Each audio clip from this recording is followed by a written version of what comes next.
Story 1. The Masked Stranger.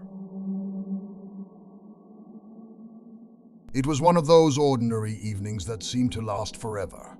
After a busy day of errands and appointments, I finally arrived home, my baby daughter cradled in my arms. The sky was darkening rapidly, and the cool air was refreshing. My mind was focused on getting into the house, unloading groceries, and tending to my finicky children. As I approached the front door, I noticed a man standing at the end of the driveway. My mind was too preoccupied with the mundane tasks ahead to realize the significance of his presence. I fumbled with the keys, my daughter fidgeting, her tiny hands clutching my arm. I was so engrossed in soothing her that I barely noticed the man pull his mask over his face as he approached. As soon as I opened the door, my daughter's discomfort seemed to increase. I quickly pushed the door open and stepped inside, slamming it shut behind me. The relief I felt was palpable, but fleeting. After I settled my daughter and began unloading groceries, I glanced at the footage from our perimeter camera out of habit. What I saw next made my blood run cold. The video clearly showed the man approaching our house, his face hidden behind a mask. He paused for a moment, adjusting his mask and looking into the darkness as if to make sure no one was watching. His intentions were unmistakable. He had been waiting for the right moment to strike. The police responded quickly after I reported the incident. They informed me that there had been a series of attacks in our area, targeting women and children.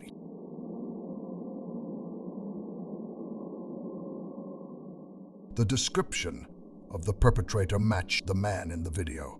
My heart sank as I realized how close I had come to a potentially fatal encounter. That we were safe was a testament to the lucky timing of that evening. It was a stark reminder of the dangers that lurked in our seemingly safe surroundings. Story 2. Uninvited guests. That night was uneventful, or so I thought. After a long day of errands and a roundabout trip to the local casino, I returned home, feeling satisfied with the day's small victories. As I unlocked the front door, I couldn't shake the strange feeling that something was wrong, but I chalked it up to fatigue. I stepped inside and began to relax, my mind already racing to plans for the evening.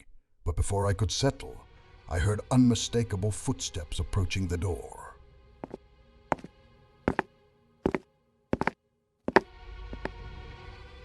My heart skipped a beat as I peered through the peephole. To my horror, I saw two large men standing on the porch. One of them, with a stern look on his face, was trying to turn the doorknob. Panic surged through me.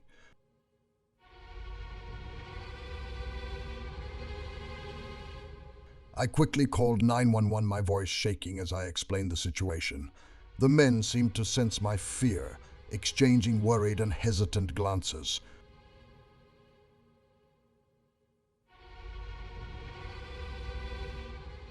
One of them looked at the security camera mounted near the door, his expression shifting from confusion to recognition.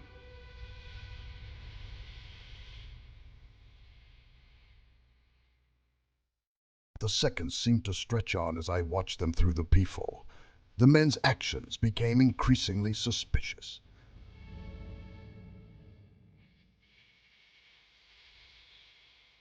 They continued to linger, even though I had a clear view of them, and expressed my intention to call the police. Their hesitation only added to the growing sense of dread.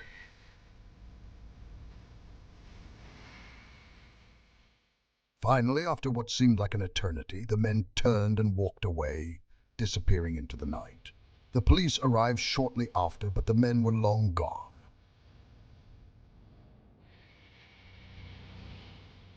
While their intentions remained unclear, the encounter left me shaken. That brief but intense moment of fear served as a stark reminder of the unpredictability of danger and the importance of staying vigilant, even when things seemed normal.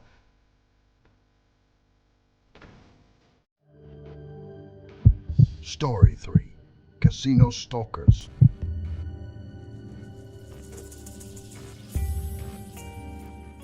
It was a rare and exciting night.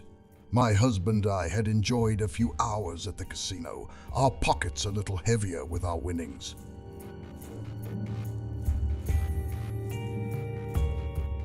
When we returned home, we were in high spirits, laughing and recounting the highlights of the night. We were eager to get inside and relax, but fate had other plans.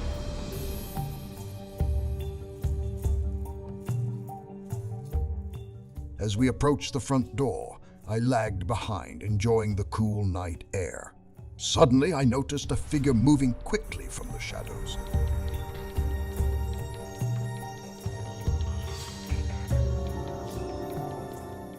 My heart skipped a beat as I realized the man was holding a gun. His intentions were clear and menacing. I yelled at my husband to hurry up, my voice echoing in the quiet night.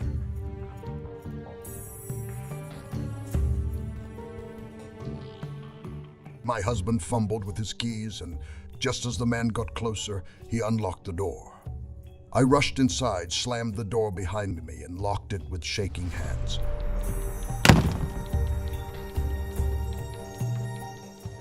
Through the peephole and the ring camera, we watched in horror as the man tried to smash the camera with his gun.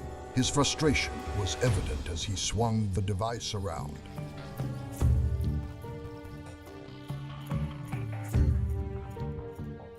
The police arrived quickly, and the man was soon arrested.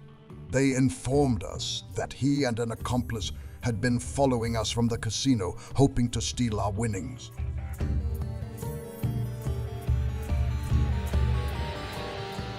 Over the following weeks, the police kept us informed of the progress of the case. The man who had tried to break into our home was charged with multiple crimes, including attempted robbery.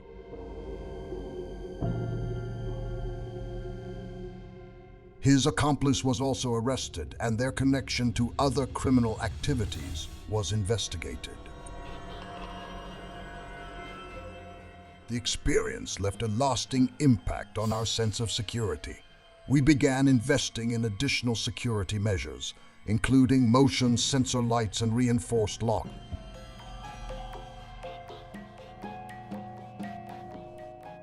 The experience also prompted us to change our habits, avoid any ostentatious displays of wealth, and be more cautious about where we live.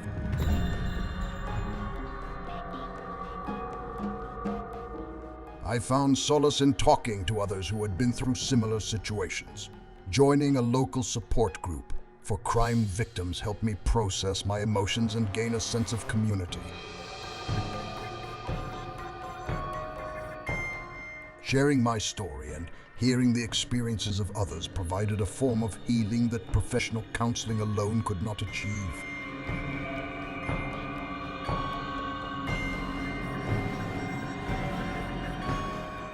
Although the initial fear eventually subsided, the incident changed the way I viewed safety and trust.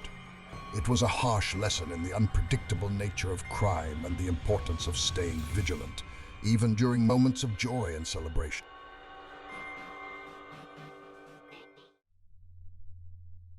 Story 4. Pantry Door.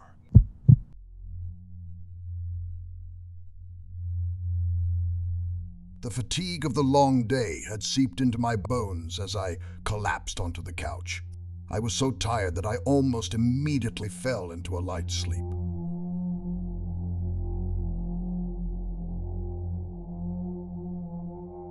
Around 3:30 a.m., I was awakened by an unsettling noise. At first, I assumed it was a draft or the house sinking, but the noise continued with increasing intensity.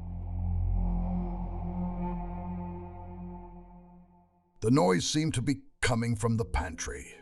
I listened closely and heard creaks and pops, as if something or someone was moving around inside. My heart raced as I tried to make sense of the noise, convincing myself that it was just a minor disturbance.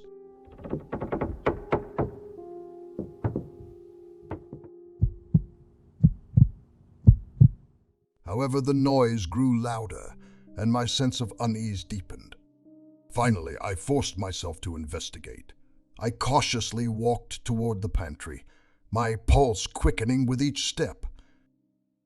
I was horrified to see the pantry door slightly ajar, but there was no sign of anything that might have caused the disturbance. I turned to leave when suddenly a loud crash echoed through the room. The pantry door slammed shut with a force that startled me.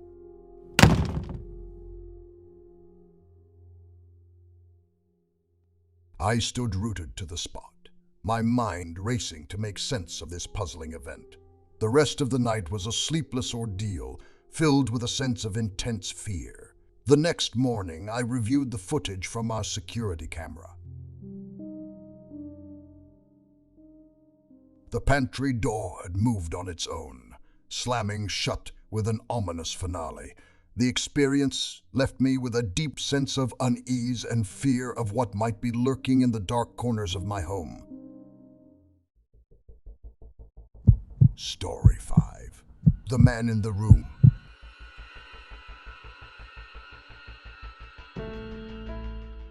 It was a normal night until it turned completely different. After a long, tiring day, I sank into bed, hoping for a good night's rest. Around 2:30 a.m., I woke up with a start, my whole body stiff with fear.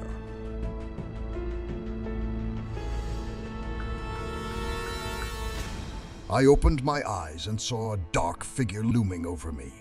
The presence of the figure was unsettling, and my first thought was that I must be dreaming.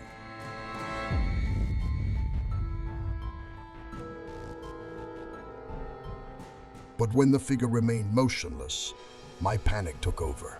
I let out a terrified scream, staggered out of bed, and ran to my mother's room.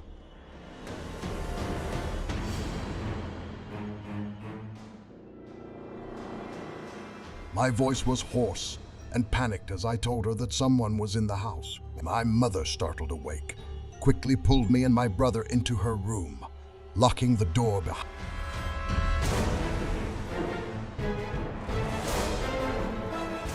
We huddled in fear as we waited for the police to arrive. The intruder, startled by my scream, was gone by the time they got there.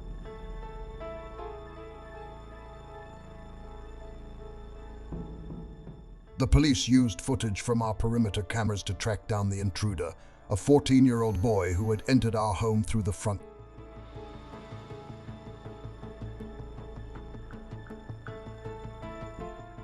The traumatic experience of discovering an intruder in my home left me struggling with a new sense of vulnerability. Every night, as I lay in bed, I checked the locks multiple times and was alert for any strange sounds.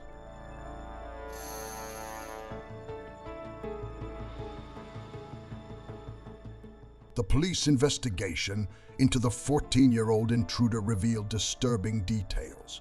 He had a history of petty theft and had been involved in other break-ins in the area.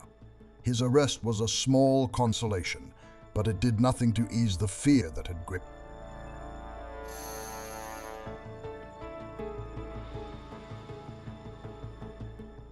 In an effort to regain a sense of security, I took steps to increase the security of my home. I installed an advanced alarm system and reinforced my doors and windows. I also began attending neighborhood watch meetings, finding comfort in the community's shared vigilance.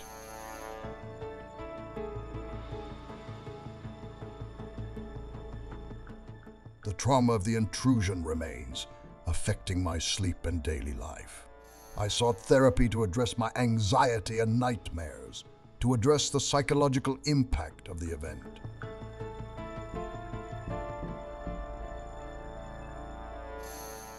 Therapy helped me process my fears and gradually rebuild a sense of safety. Over time, the intense fear began to subside, replaced by a cautious awareness. I learned to navigate my anxiety with practical steps and emotional support.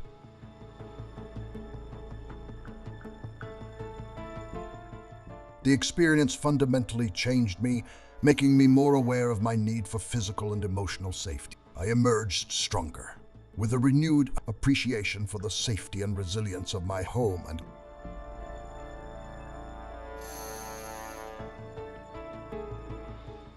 If you enjoyed this terrifying horror story and want to hear more horror stories that will leave you breathless, give this video a like and subscribe to our YouTube channel.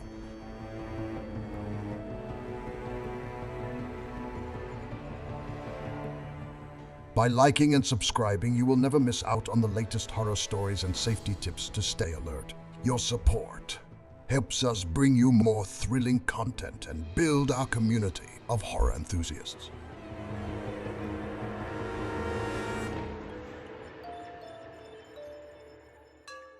Don't forget to hit the notification bell so you'll be the first to know when a new video is released.